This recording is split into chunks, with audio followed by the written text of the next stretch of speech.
ওই ভাতিজা খারো আর কব দিস না, আমার মায়া লাগতাছে।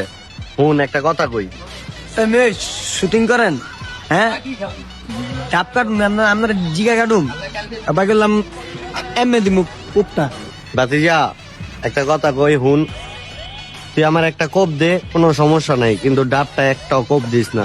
সোয়ানা ভাবি আছে না, হ্যাঁ তো জন্ডিস, হ্যাঁ আমার তো অনেক দিন ধরে 6টা ডাব খাইতে দিতেছে, এনে 5টা আছে, আরেকটা আমি কিনা লই।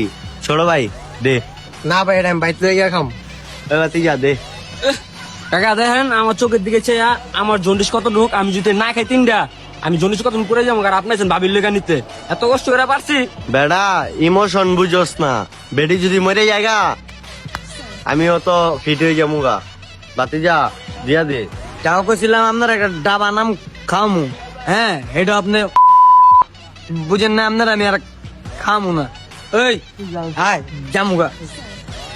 বেড়া আমার মতো যদি মনটারে নরম করতি তাইলে তুইও বুঝতি। ভাই ভালো লাগতেছে, একটা ডাব দিয়া দিই ভাই। এই ডাব দিল উঠলো দিয়ে যাও একটা। একের এমনি দিমু, যা তোর বাবির লেখা গিয়া।